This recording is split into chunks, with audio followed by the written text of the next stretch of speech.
में बढ़ रही है और मंदिर में हनुमान चालीसा और मस्जिद में अजान में लोगों को उलझाया जा रहा है, क्या कहेंगे?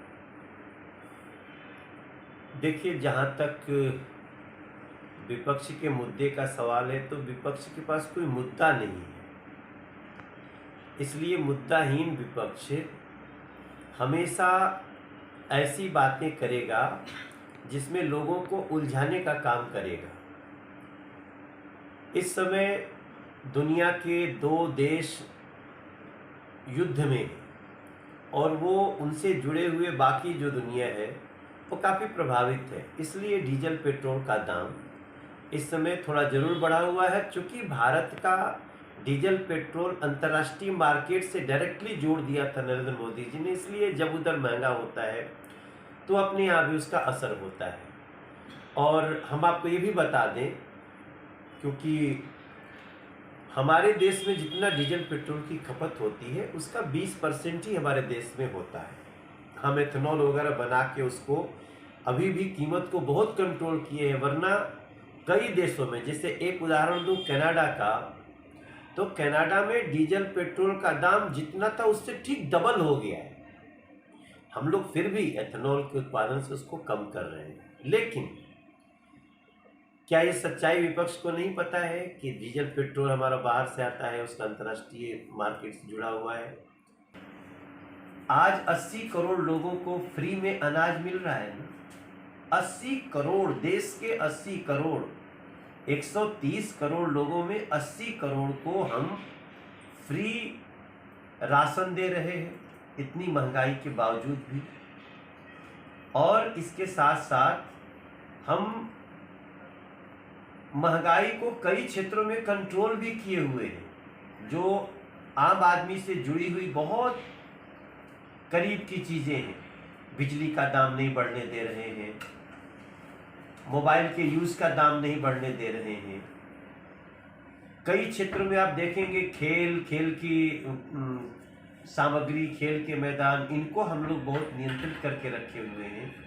तो ये क्रेडिट भी इतने विपरीत परिस्थिति में, जहां डीजल पेट्रोल इतना महंगा हो गया है, युद्ध की स्थिति है दुनिया में, उसके बावजूद भी अगर इस तरह से नियंत्रण है और इतने लोगों को फ्री ऑफ कॉस्ट राशन भी देने का सरकार काम कर रही है, तो इसको तो एक बड़ी उपलब्धि मानी जानी चाहिए।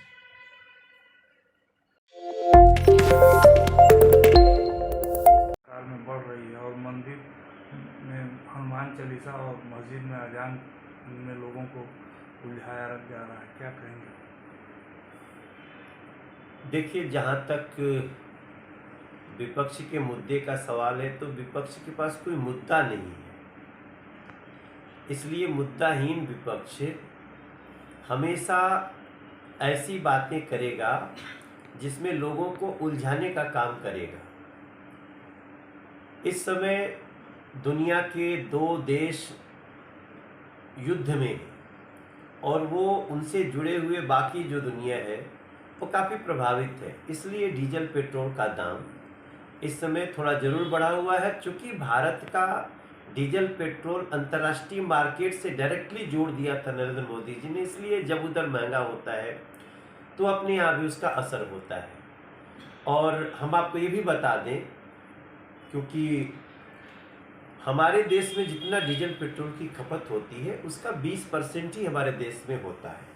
हम एथेनॉल वगैरह बना के उसको अभी भी कीमत को बहुत कंट्रोल किए हैं, वरना कई देशों में, जैसे एक उदाहरण दूं कनाडा का, तो कनाडा में डीजल पेट्रोल का दाम जितना था उससे ठीक डबल हो गया है।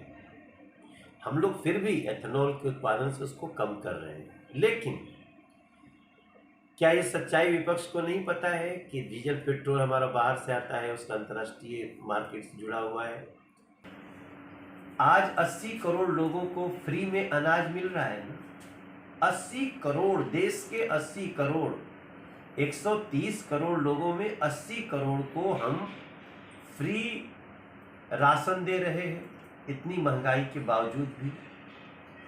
और इसके साथ साथ हम महंगाई को कई क्षेत्रों में कंट्रोल भी किए हुए हैं। जो आम आदमी से जुड़ी हुई बहुत करीब की चीज़ें हैं, बिजली का दाम नहीं बढ़ने दे रहे हैं, मोबाइल के यूज़ का दाम नहीं बढ़ने दे रहे हैं।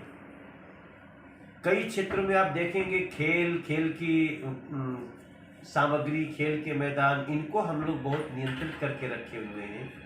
तो ये क्रेडिट भी इतने विपरीत परिस्थिति में, जहाँ डीजल पेट्रोल इतना महंगा हो गया है, युद्ध की स्थिति है दुनिया में, उसके बावजूद भी अगर इस तरह से नियंत्रण है और इतने लोगों को फ्री ऑफ कॉस्ट राशन भी देने का सरकार काम कर रही है, तो इसको तो एक बड़ी उपलब्धि मानी जाए।